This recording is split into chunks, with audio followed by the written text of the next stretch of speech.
ஓம் ஸ்ரீ வராகி தாயே போற்றி போற்றி. என் அன்பு குழந்தையே, யார் யாருக்கெல்லாமோ நேரத்தை ஒதுக்குகின்றாய். என் குழந்தையே, உன்னுடைய தாயானவள் எனக்காக ஒரு 5 நிமிடம் ஒதுக்க மாட்டாயா? இந்த தாயானவள் உன்னைத்தானே தேடி வந்து என் குழந்தையாக நினைத்து உன்னோடு பேச நினைக்கின்றேன். என் குழந்தையே, எனக்காக நீ ஒரு 5 நிமிடத்தை ஒதுக்கிவிட மாட்டாயா? என் பிள்ளையே, நிச்சயமாக இன்று இந்த வராகியானவள் உன்னுடைய மனநிலை நல்ல மருந்தை கொண்டு வந்திருக்கின்றேன். கஷ்டங்களுக்கு உனக்கு நிச்சயமாக நல்ல தீர்வினை கொண்டு வந்திருக்கின்றேன்.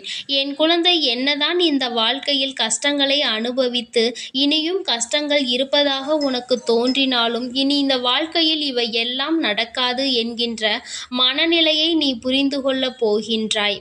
அப்படியே நடந்தாலும் அதிலிருந்து எல்லாம் நம்மால் மீண்டு வர முடியும், இதையெல்லாம் நம்மால் கடந்து வர முடியும் என்கின்ற மிகப்பெரிய ஒரு தெளிவை என் பிள்ளை நீ பெற்றுவிடப் போகின்றாய். என் தங்கமே, கஷ்டத்தை கொடுத்தவர்களும் உடன் இருக்கத்தான் செய்கின்றார்கள், சந்தோஷத்தை கொடுத்தவர்களும் உடன் இருக்கத்தான் செய்கின்றார்கள். 2 பேரையுமே ஒன்றாக பார்க்க வேண்டிய சூழ்நிலைதான் இப்பொழுது உன் வாழ்க்கையில் உனக்கு இருக்கிறது. காரணம் என்ன தெரியுமா? அவர்களுக்கான தேவைகளை எல்லாம் செய்துவிட்டு ஒன்றுமே தெரியாதது போல நடித்து கொள்கின்றார்கள். என் பிள்ளை, நீயும் யாருக்குமே தண்டனை கொடுக்க மனம் இல்லாமல், யாரையும் கடுஞ்சொற்களால் திட்டுவதற்கும் மனம் இல்லாமல், அப்படியே இவர்களால் தான் நமக்கு கஷ்டங்களை கொடுக்கிறார்கள் என்று தெரிந்துவிட்ட பிறகும் கூட அவர்களோடு அதிகப்படியாக பேசுவதற்கும் விரும்புவது கிடையாது. ஏனென்றால் ஒரு பிரச்சனையில் தலையிடும் பொழுது அது முடிந்துவிட்ட பிறகு மீண்டும் இந்த பிரச்சனையை தலையில் தூக்கி வைப்பதாகவே நமக்கு தோன்றுகிறது. நாம் ஒரு கஷ்டத்தில் ஆழ்ந்து நிற்கும் பொழுது நமக்கு ஆறுதலை கூட சொல்வதற்கு யாரும் வரவில்லை என்றாலும் பரவாயில்லை, மீண்டும் மீண்டும் அந்த விஷயத்தை பற்றி பேசியே நம் மனதை புண்ணாக்காமல் இருந்தால் போதும் என்றுதான் என் பிள்ளை நீ நினைக்கின்றாய். அதனால் என்னவோ பலரிடம் இருந்து நீ விலகி இருக்கத்தான் ஆசைப்படுகின்றாய். வந்தால் பேசிக்கொள்ளலாம், இல்லை என்றால் விட்டுவிடலாம், நாமாக தேடி சென்று யாரிடத்திலும் எந்த உறவையும் வளர்த்து கொள்ள வேண்டாம் என்று என் பிள்ளை இப்பொழுதெல்லாம் தெளிவான மனநிலையோடு இருந்து கொண்டிருக்கிறாய். நீ எப்பொழுதும் இந்த மனநிலையோடு இருந்து விடுவாய், ஆனால் நிச்சயமாக பிரச்சனைகள் உன்னை தேடி வருவது சற்று குறைந்துவிடும். அவர்களிடம் எல்லாம் நாம் என்ன செய்தாலும் அது நடக்கப் போவதில்லை. நம் வார்த்தைகள் எதுவும் இவர்கள் மனதை காயப்படுத்துவது கிடையாது. என் பிள்ளையை, மற்றவர்கள் வாழ்க்கையில் கஷ்டங்களை கொடுத்தால் அது அவர்களை எந்த அளவிற்கு பாதிக்கும் என்பது தனக்கு நடக்கும் வரை யாருக்கும் புரிவது கிடையாது. இப்பொழுதெல்லாம் அவரவர் செய்கின்ற பாவத்திற்கு பலன்கள் அவர்களுக்கு உடனடியாக கிடைத்து கொண்டே இருக்கின்றது அல்லவா?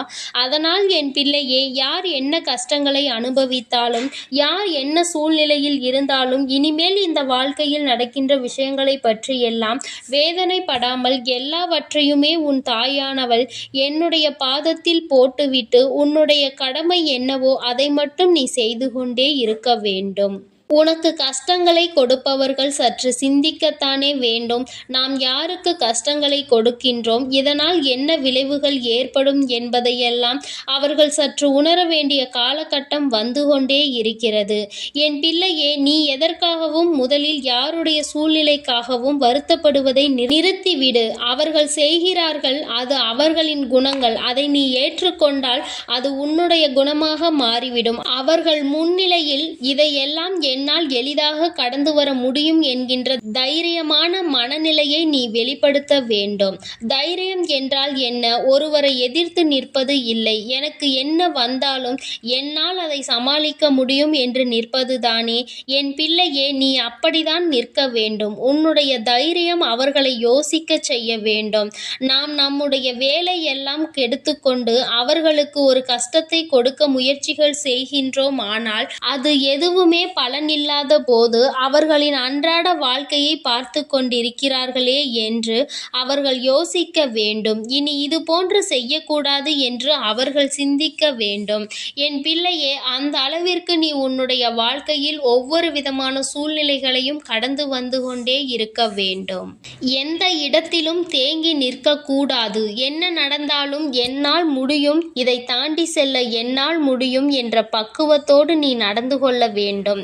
என் தங்கமே, இந்த வாழ்க்கையில் பட்டதெல்லாம் போதும், கெட்டதெல்லாம் போதும் என்று நீ நல்லதொரு மனநிலைக்கு இப்பொழுது வந்திருக்கின்றாய். ஏன் தெரியுமா? சேராதவர்களோடு சேர்ந்து அதிகப்படியான கஷ்டங்களை அனுபவித்து வாழ்க்கையில் யாரோடும் எந்தவிதமான சூழ்நிலையிலும் எப்படி நடந்து கொள்ள வேண்டும் என்பதனை புரிந்து கொண்டாய். தேவையில்லாதவர்களோடு பழக்கத்தை வைத்து கொண்டதனால் அவர்களுக்கு ஒரு சூழ்நிலை வரும்பொழுது உன்னை அவமானப்படுத்திவிட்டு அவர்கள் நல்லவர்களாக அந்த இடத்தில் மாறிக்கொண்டார்கள்.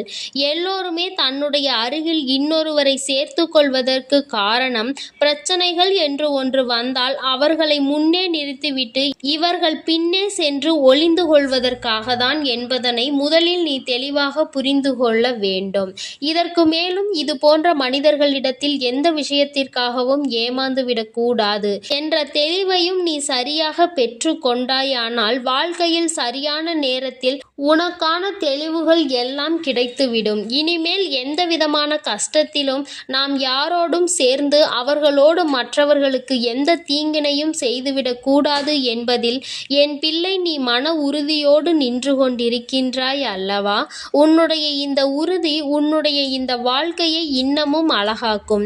நீ இன்னும் நல்லதொரு நிலையை அடைந்து விடுவாய். இத்தனை நாட்களும் எதற்காக நமக்கு இந்த கஷ்டம் வந்தது என்கின்ற உணர்வை நீ மீட்டெடுக்கப் போகின்றாய். இனி எந்த சூழ்நிலையிலும் நான் யாருடைய வாழ்க்கையிலும் தலையிடக்கூடாது. அப்படி இருந்தால் மட்டும்தான் நம்முடைய வாழ்க்கையிலும் யாரும் தலையிட மாட்டார்கள் என்பதை என் குழந்தை நீ உணர்ந்து கொண்டாய் அல்லவா? என் தங்கமே, இன்னும் உன்னை சுற்றி சில மனிதர்கள் இருக்கிறார்கள்.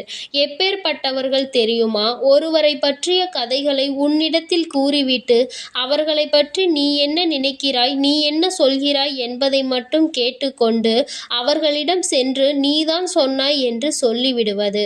இதையே அவர்கள் தங்களினுடைய வேலையாக வைத்து கொண்டிருக்கிறார்கள். அதாவது மற்றவர்கள் முன்னிலையில் உன் பெயரை கெடுப்பதற்கான அத்தனை வேலைகளையும் அவர்கள் செய்து கொண்டிருப்பார்கள். தன்னை விட யாரும் மற்றவர்களிடம் நல்ல பெயரை பெற்றுவிடக் கூடாது என்கின்ற ஒரு சுயநல உணர்வும் தான் இந்த மனிதர்களுக்கு உன்னை யாரேனும் நல்லவர்கள் என்று சொல்லிவிட்டாலே அவர்களுக்கு அப்பொழுதிலிருந்து ஆரம்பித்துவிடும் எப்படியேனும் இவர்கள் பெயரை கெடுத்துவிட வேண்டும் என்ற எண்ணம். என் பிள்ளையே, சுயநல மனிதர்கள் நிறைந்த உலகம், சகுனிகள் கூட்டம் அதிகமாக இருக்கிறது. இங்கே போட்டி போட்டுக்கொண்டு முன்னேறுவது மிகவும் கடினம்தான்.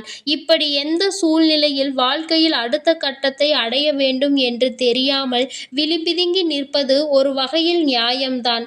ஆனால் இவர்கள் எல்லோரையுமே வென்று காட்ட வேண்டிய அனைத்து தகுதிகளும் அனைத்து திறமைகளும் உனக்கு இருக்கிறது என்பதும் நிரந்தரமான உண்மை. யாருடைய வார்த்தைகளை கண்டும் பயப்படாமல், யாருடைய வார்த்தைகளுக்கும் பயந்து விடாமல் என் பிள்ளையே, உனக்கானதை அடைவதற்கு நீ உன்னால் ஆன முயற்சிகளை மட்டும் கைவிடாமல் செய்து கொண்டே இரு. என்றேனும் ஒரு நாள் இந்த வாழ்க்கை நீ நினைத்தது போல மாறிவிடும். அன்று உனக்கு துரோகங்களை செய்தவர்கள் எல்லாம் உன் முன்னால் கை கட்டி நிற்க வேண்டிய ஒரு சூழ்நிலை ஏற்படும். என் பிள்ளையே, அன்று கூட அவர்களுக்கு தண்டனை வழங்க முடியாது. ஏனென்றால் என் பிள்ளை நீ அந்த அளவிற்கு அடுத்தவர்களை கெடுக்க வேண்டும் என்ற எண்ணம் கொண்ட பிள்ளை இல்லை அல்லவா? அன்றும் கூட அவர்களுக்கு நல்லதை தான் செய்ய வேண்டும் என்று நினைப்பாய். என் தங்கமே, இந்த எண்ணத்திற்கு உன்னுடைய இந்த நல்ல மனதிற்கு நீ வாழ்க்கையில் நல்ல நிலையை அடையப் போகிறாய். என்றென்றைக்கும் இந்த வராகி உன்னுடன் இருந்து உன் வாழ்க்கையில் உன்னை நல்ல நிலைக்கு கொண்டு வந்து விடுவேன். உனக்கு இந்த வராகியானவள் இன்று தருவது சாதாரண வாக்கு கிடையாது. என் பிள்ளையே, இது சத்திய வாக்காகவும் தெய்வ வாக்காகவும் நீ எடுத்துக்கொண்டு இனி எல்லாமே உனக்கு நல்லது மட்டுமே உன்னை சுற்றி நடக்கும். உன்னை சுற்றி நடக்கின்ற விஷயங்கள் எல்லாம் உன்னை விட்டு விலகி ஓடும் என்பதை மனதிற்குள் நினைவில் வைத்து கொண்டு உன்னுடைய அன்றாட செயல்களை சரியாக செய்து வா. என் அன்பு பிள்ளைக்கு இந்த வராகி அம்மாவினுடைய அன்பும் அருளும் எப்பொழுதும் முழுமையாக கிடைத்து கொண்டே இருக்கும். என் தங்கமே, அதனால் நீ எதற்காகவும் கலங்காதே, எதை நினைத்தும் வருந்தாதே. நீ நல்லதையே நினைத்தால் உன் வாழ்வில் எல்லாம் உனக்கு நல்லதாக மட்டுமே நடக்கும். ஓம் ஸ்ரீ வராகி தாயே போற்றி போற்றி. ஓம் ஸ்ரீ வராகி தாயே போற்றி போற்றி. பஞ்சமியின் நாயகியே போற்றி போற்றி. சிம்ம வாகினியே போற்றி போற்றி.